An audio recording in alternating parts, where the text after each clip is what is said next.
Yeah, sorry. You've influenced him. I would say that I have a measure of success because I've worked the office jobs 9 to 5 and everything, and I absolutely hate it with a passion. I was never happy there. So I will say that if you are absolutely happy with what you're doing, that is success. Okay, I actually have the advantage of being on the other side from where most of you people are now, so that's, and honestly I made that decision years ago that I wasn't going to do this as a living. I do have a very challenging, interesting job that I do, 60 hours a week, plus the comics, so I was always happy just to make, just do this on the side and have some fun with it, and as it turns out, I think I've been able to help some other people along with it. I've been part of doing the space thing, doing no comics. I work with the CCAD Explorer Post doing comics on Saturdays, so that kind of keeps me going. So, and I recently became an empty nester. My daughter moved to Pennsylvania. She used to be here with me to helping out with the conventions. So, I'm going to have more time to devote to, basically it's a hobby for me. So, but we are serious about space and doing what we can to help the individual creator. I don't know, I'm happy. We live like ultra cheap. We don't have health care or any of those things. Yeah, you think you're going to have health care, you think but this is our job, and that's it.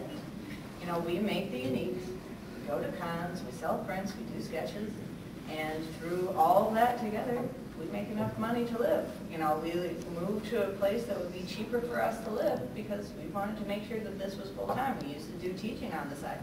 We don't want any more because we wanted to do more comics. So you got to suck it up and live frugally, or you can sort of nickel and dime it, out and build your comics up, and then hopefully eventually get to the point where you're really super financially solvent. And I guess the real thing is for everybody here is, how cheap do you want to live? Where are you willing to go? Like, do you have to have 1.2 kids and a pool and a white picket fence and all that kind of stuff? Because if you do, this isn't your job. Forget it right now.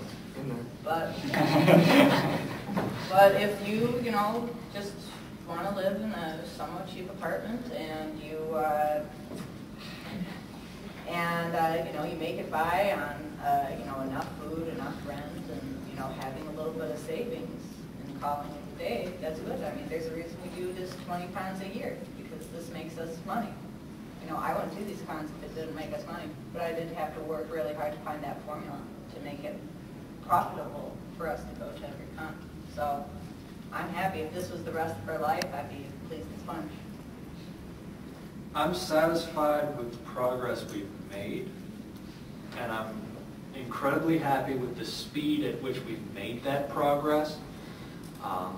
We've been running the con circuit for at least 7 years, but we only just started releasing the uniques a year ago last March.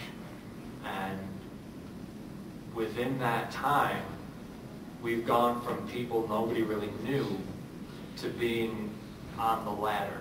I wouldn't say we're moving up the ladder, but I think we're on it now.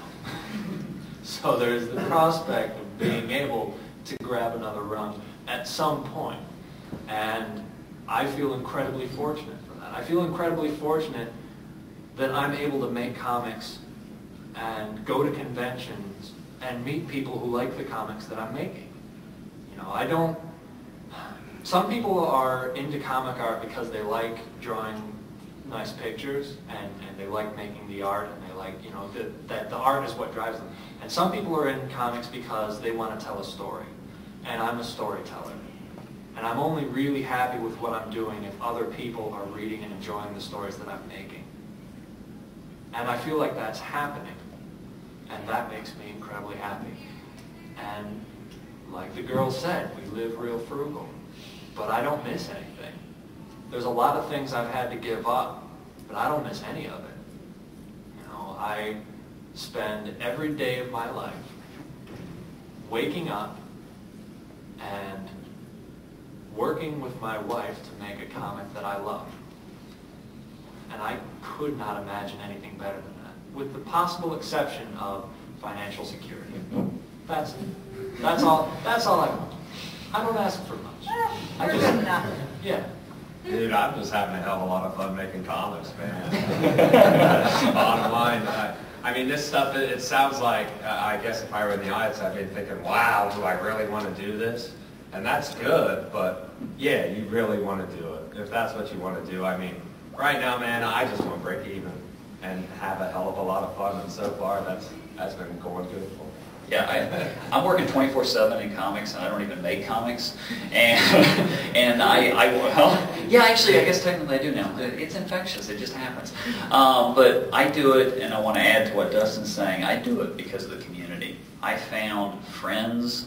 I found people that I would, jump in front of a train for almost. It's just there's a community in comics, and there's a brotherhood in something that we love that is worth doing it. Even if it's painful, even if you have to work every day, there's a lot of benefits beyond the financial benefits in this that are And there. when you do get that comic book made, you could do a lot worse than putting it in the hands of Chuck Norris. A lot worse. Do we have any questions for the wonderful panel? Anybody? Go for it. So you mentioned, you guys all seem to talk about comics being released more in the digital format in the future. Do you think that there's going to be like a Kindle for comics? Yeah. Oh, Yes. yeah, so Yeah. within 6 months, I think there will be. Really? Yeah. And that's going to be Really? so easy to get a hold of. And then when they break the color barrier on digital ink, all publishing is going digital. You'll still have some, like, within our lifetimes, paper might even become a novelty. It's possible, because most of the time when we talk with people that we talk to, older professionals about, the digital revolution that's coming and all the things that we're doing, they just shake their heads and like, but I just like to hold it in my hands. It's like, But the it's you, that's 14-year-old not doesn't. Yeah. The 14-year-old likes to see the blue light of their They don't computer. care. So, The thing is at the age, the way they're coming up, and I'd put it at 25 and under, they have grown up in such a way that what they're concerned with is content, period. I don't know, as somebody who does a little bit of printmaking, that absolutely terrifies me. And that's Well, you know what? As I know Billy there. There's always going to be a place for that, because I think besides all the comic, this is what comics are, there's still going to be that section over here that does, I don't know if you want to call it art.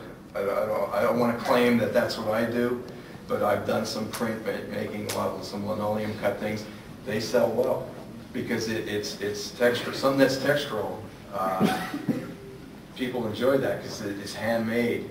So there's always going to be some type of market for that. So I've been working on that, and I'm working towards the webcomic stuff too. So, and there's going to be some way to bring those two together.